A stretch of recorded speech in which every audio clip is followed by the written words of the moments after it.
This Solenopsis invicta fire ant queen has landed on the edge of a swamp. She may be far from her native habitat, but the fire ants are well known for their ability to adapt. Competition for food will be fierce. She will need to raise an army quickly to compete with the local predators.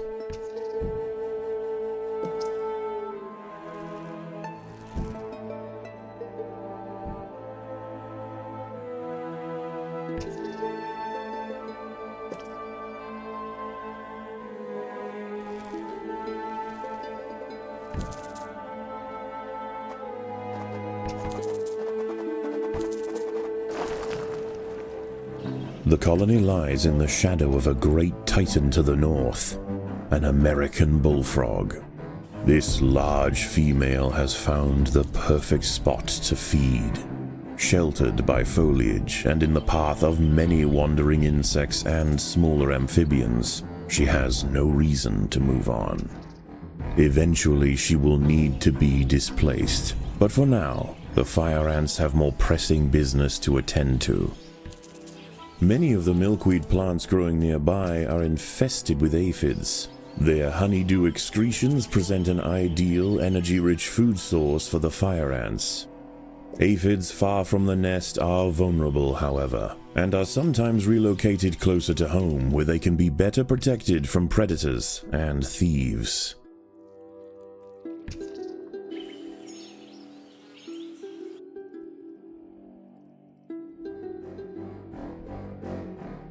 The boggy soil surrounding the nest is lacking in nitrogen and phosphorus, nutrients vital for plants to photosynthesize and grow. To survive in this environment, some have evolved to supplement their mineral diet by trapping and dissolving invertebrate prey.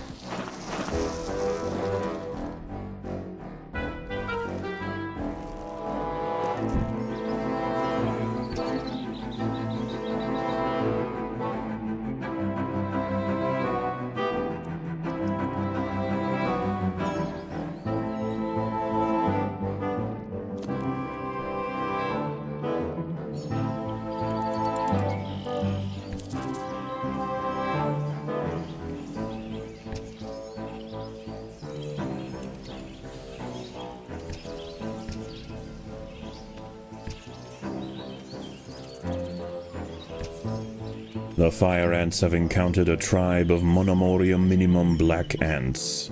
These tiny little ants may seem feeble, but the Invicta colony would do well to treat them with caution. Although primarily scavengers, they are armed with powerful chemical secretions and have been known on occasion to invade fire ant nests.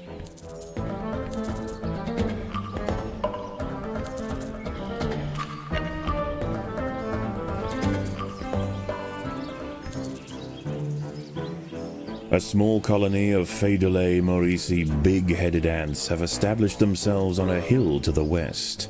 Scavenging for seeds, aphids, and dead insects, they are unlikely to pose a threat to the Invicta colony if left undisturbed.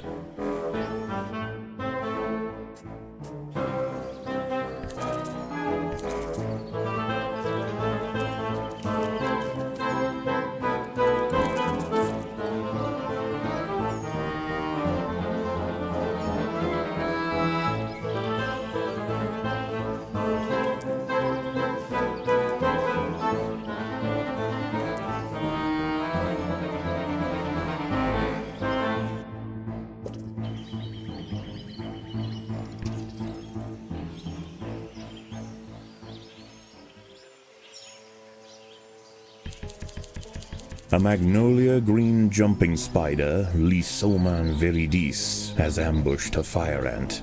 It prefers to hunt on foliage, where it is less likely to be spotted by predators and prey alike. Out on the ground it's more vulnerable, but that won't stop it from snacking on lone ants far from the safety of the nest.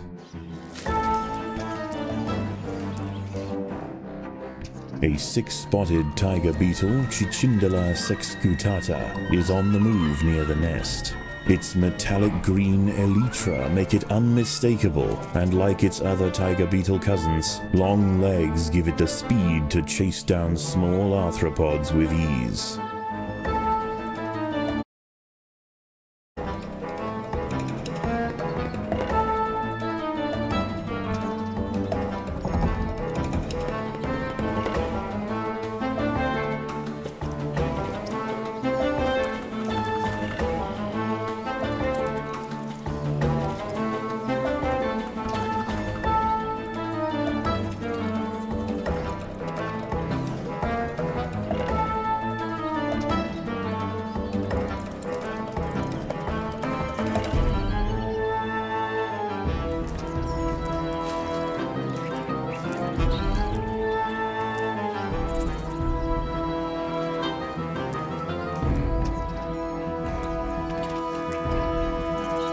The battle has begun.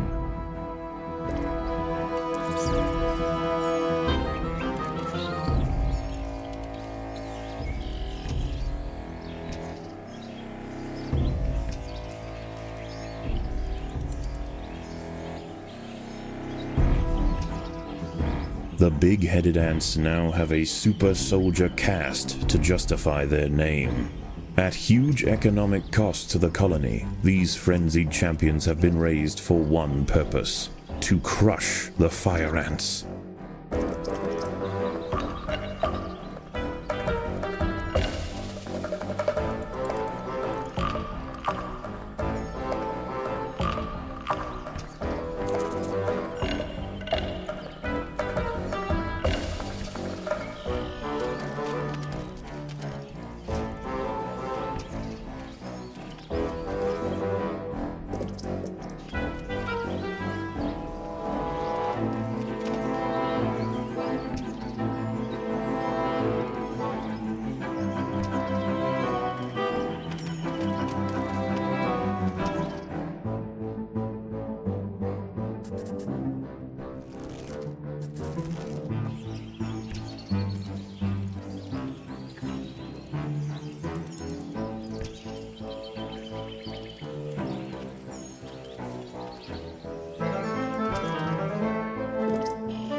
The neighboring Monomoria Minimum colony has launched an attack on the fire ant nest.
The Queen is in imminent danger.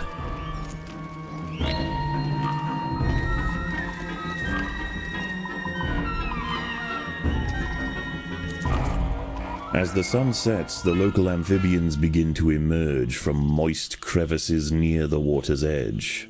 Lone invertebrates will be picked off quickly. The ants should travel in numbers or not at all.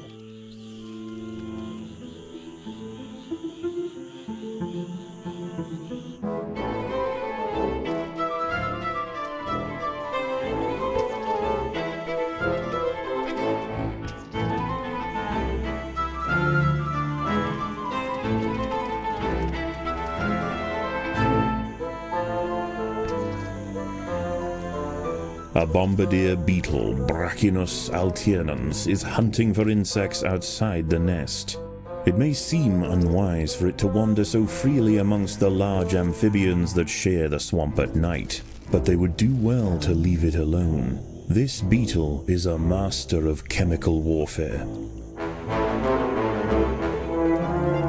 Defenseless caterpillars exposed on the underside of leaves are a welcome snack for the passing fire ants.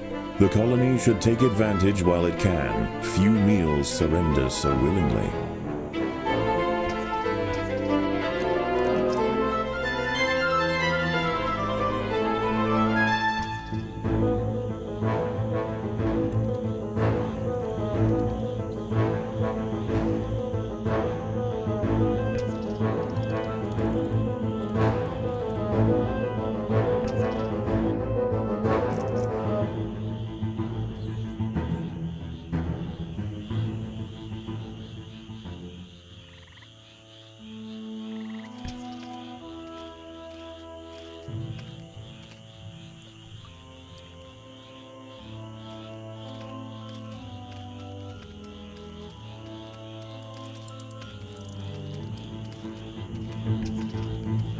At night, eastern narrow-mouthed toads patrol above ground looking for food.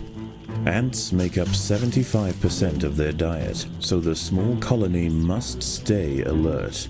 To make matters worse, they are excellent diggers. It's only a matter of time before one tunnels its way into the nest. The ants have clashed with a bombardier beetle. Feeling threatened, the beetle mixes a cocktail of chemicals that react together, boil, and explode from a valve at the base of its abdomen.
The workers have done all they can to improve these food stores.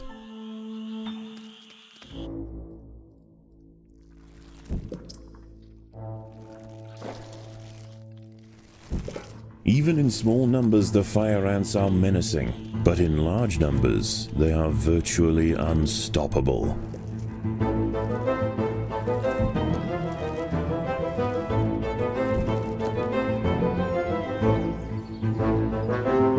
Dawn breaks, and the salamanders and toads retire to their damp alcoves to wait out the sun.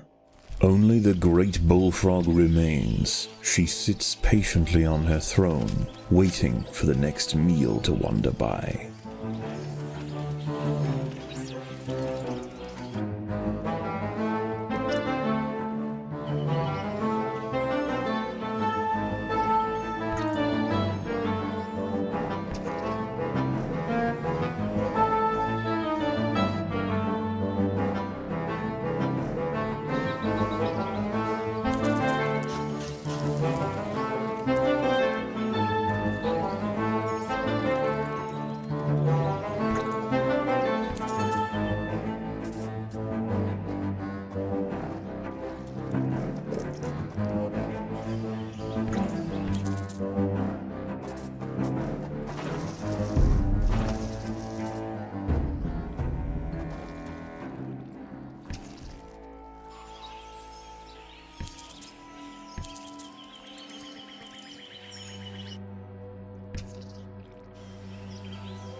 The ants have uncovered a group of hungry checkered beetle larvae. The soft grubs may look defenseless, but they have big jaws and appetites to match. The ants have been attracted to secretions of nectar produced by a yellow pitcher plant. In order to feed, however, the ants must position themselves precariously over a deep vat of digestive liquid. Waxy deposits on the rim ensure that any ant that steps too far in won't be stepping out again.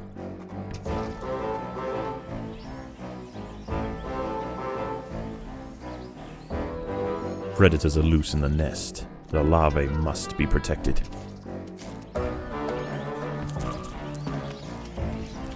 A fully developed checkered beetle, Enoclerus rosmarus, has been disturbed by the ants. It has the same ravenous appetite and slicing jaws as its juvenile counterpart, but now paired with thick armor plates, it represents a far greater danger to the colony.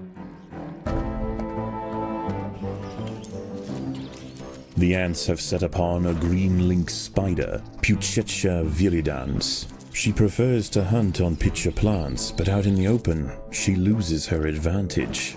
Far from defenseless, however, when threatened she can spit venom up to 30 centimeters from her fangs.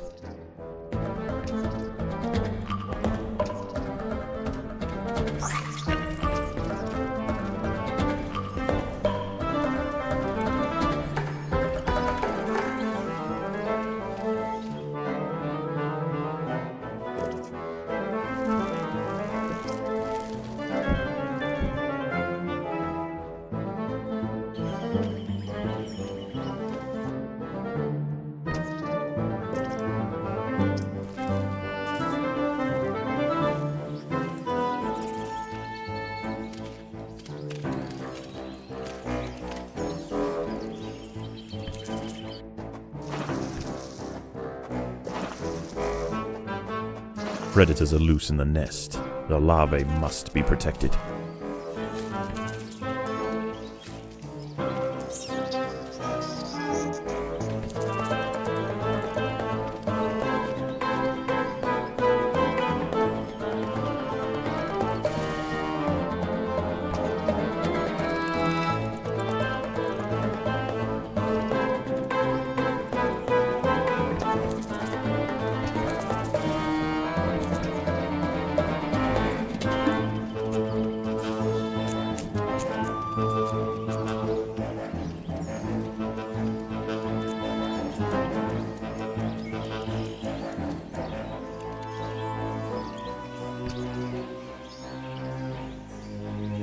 The neighboring Monomoria minimum colony has launched an attack on the fire ant nest.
Once again, dusk sets in over the swamp.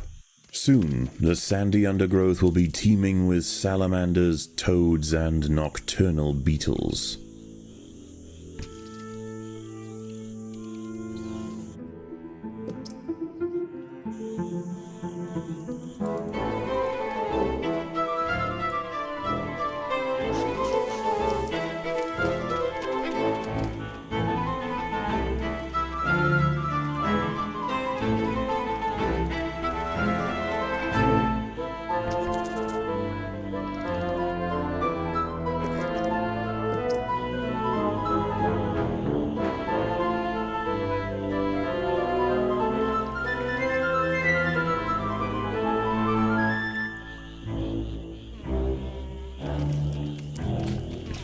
A wasp-manted fly, Climachala brunea, has descended from her perch into the path of the ants. Unrelated to true mantids, her spiked raptorial forelegs are a perfect example of convergent evolution.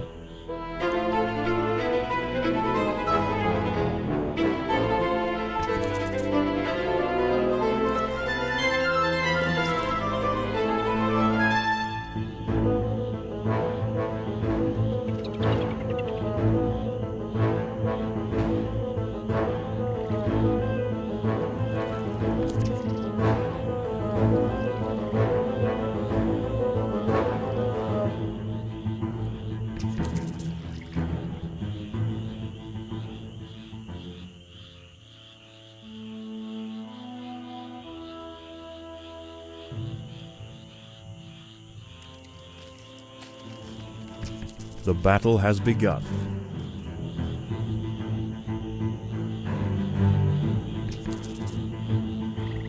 An ant has been devoured by Aurichea quadradicitata, a dwarf salamander. It is nimble, fast, and slender enough to wiggle through tight crevices in search of food.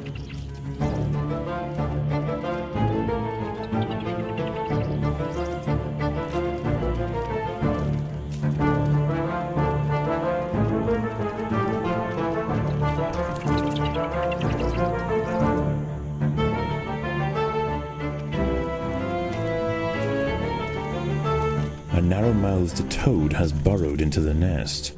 It may be small for a toad, but its appetite for ants is insatiable. Secretions from its skin burn any that manage to escape its projectile tongue.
For the swamp amphibians, the nighttime feast is over.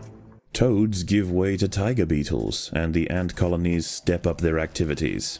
If the fire ants are to stand any chance of establishing a long-lasting empire, they must grow quickly. There is no time to waste.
A wingless parasitic wasp, Dasimutilla occidentalis, more commonly known as the red velvet ant, has wandered into Invicta territory.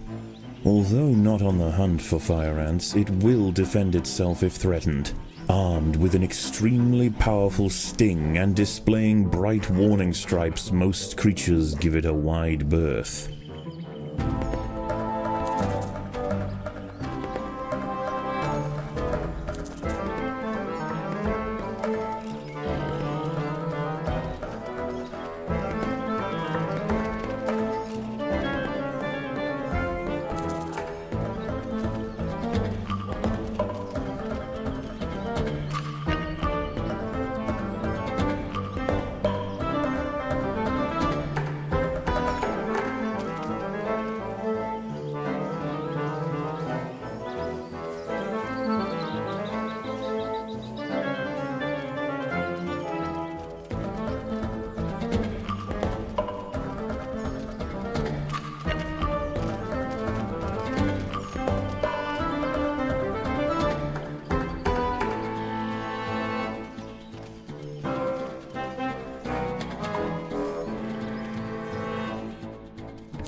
The Monomoria minimum colony is almost defeated. The Invicta army must press their advantage.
The little black ants fought to the last to defend their queen. Now the Invicta colony will enjoy the spoils of war. Defenseless larvae from the vanquished colony will be carried home and fed to the victor's own hungry brood.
The battle has begun.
The workers have done all they can to improve these food stores.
Night approaches, and the predators of the day give way to their nocturnal counterparts. As they encroach on colony territory, battles must be chosen wisely. Spread too thin, the fire ants could find themselves quickly overwhelmed. A false bombardier beetle, Galerita bicolor, is also on the prowl for small prey tonight. It impersonates the true bombardier to ward off potential predators, and its mimicry isn't simply visual. It too can spray defensively from its abdomen. In this case, the fluid of choice is the familiar formic acid.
The battle has begun.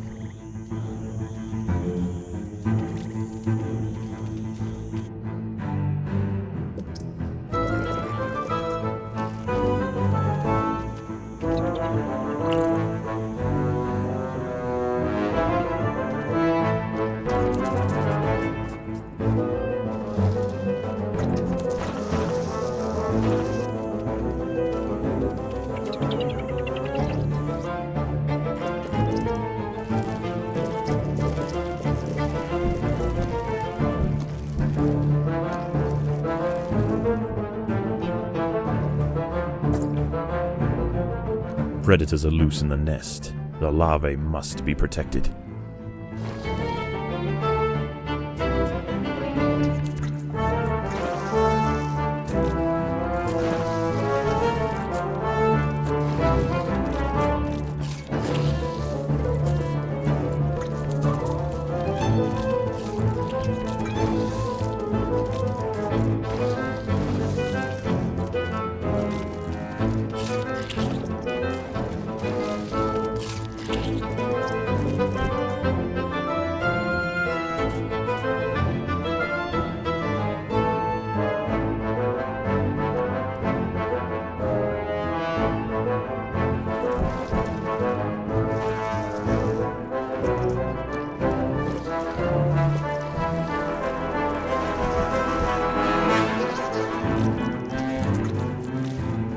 Predators are loose in the nest. The larvae must be protected.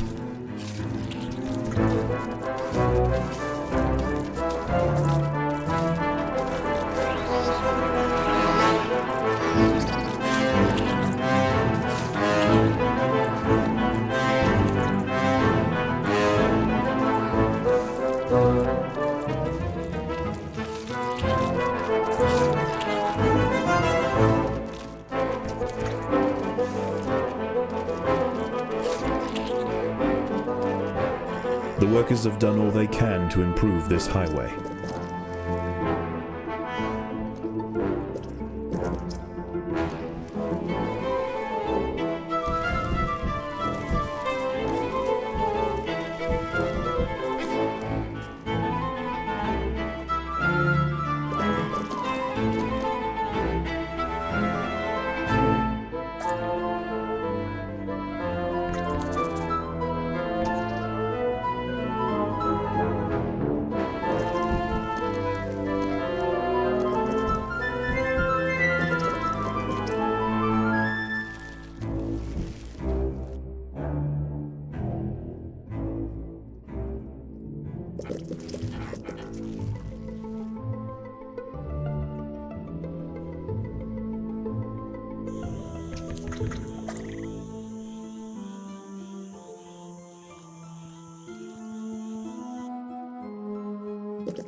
The ants must fight.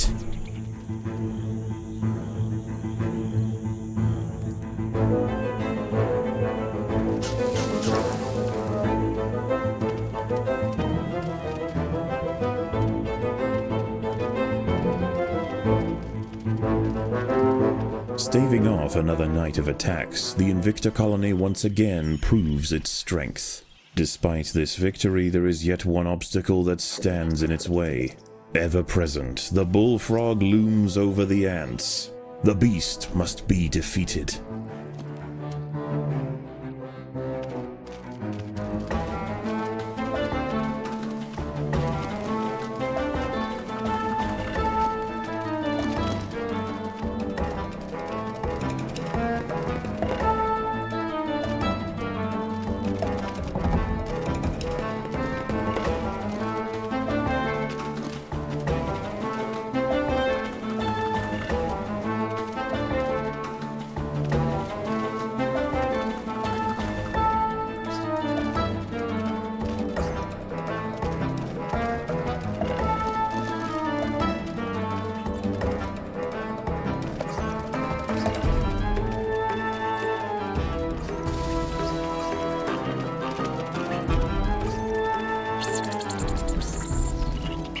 The Maurici colony has fallen, their champions spent, and their queen vanquished.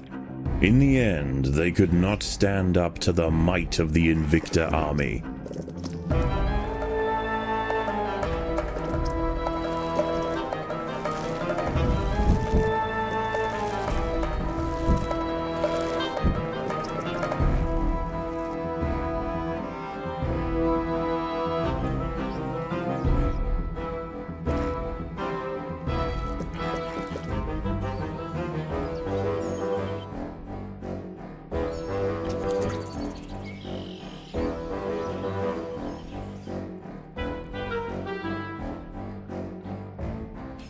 The ants must defend themselves.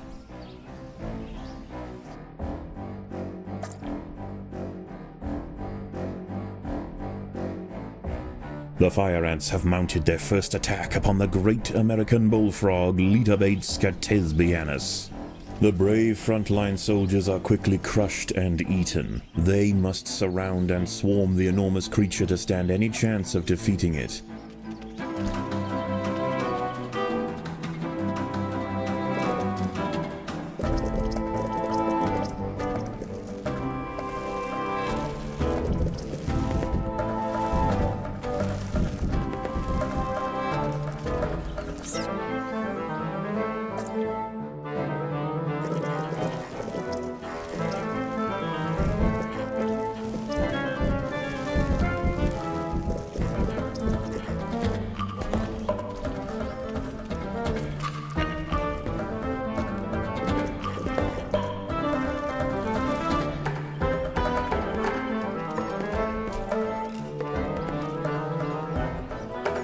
An ant has fallen victim to a carnivorous plant.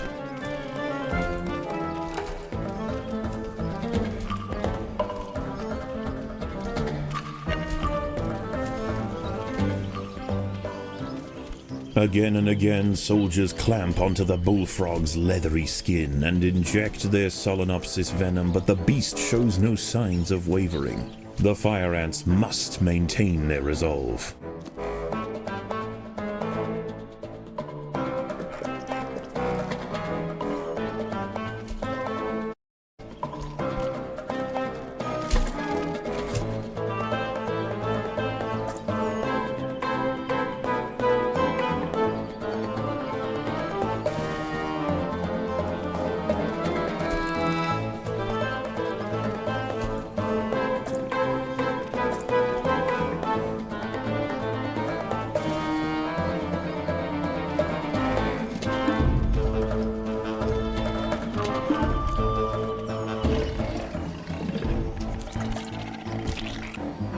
Overwhelmed with burning venom, the bullfrog finally succumbs to the might of the fire ants.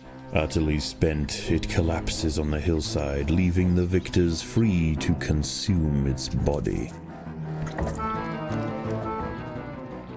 Unbeknownst to the ants, the presence of the bullfrog was keeping many other local amphibians at bay. The power vacuum it left behind is attracting a host of salamanders and frogs eager to take its place. The ants should go to ground quickly and prepare for the imminent chaos.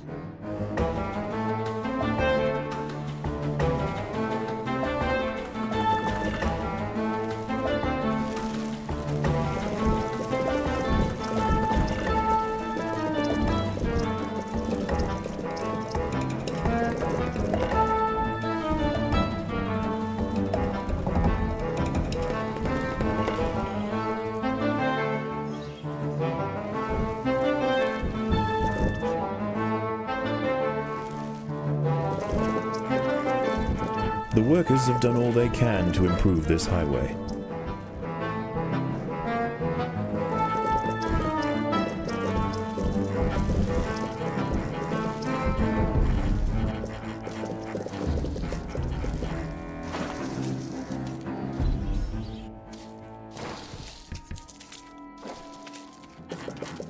The ants must fight.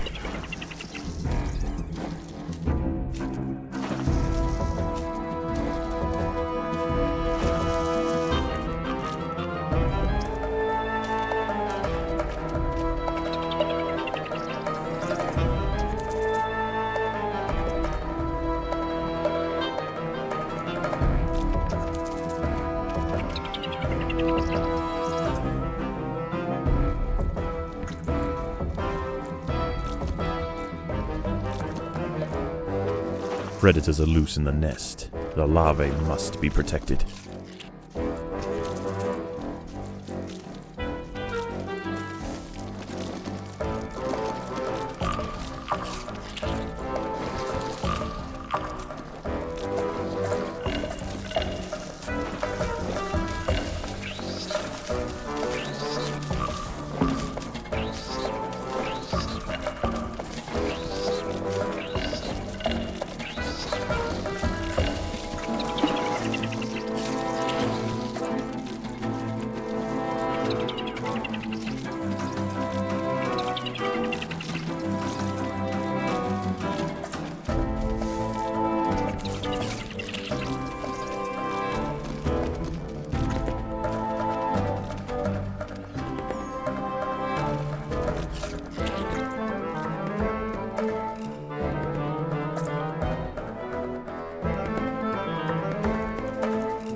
As the anarchy above ground settles and with the invaders crushed, a new order is established. This is now the domain of the fire ant.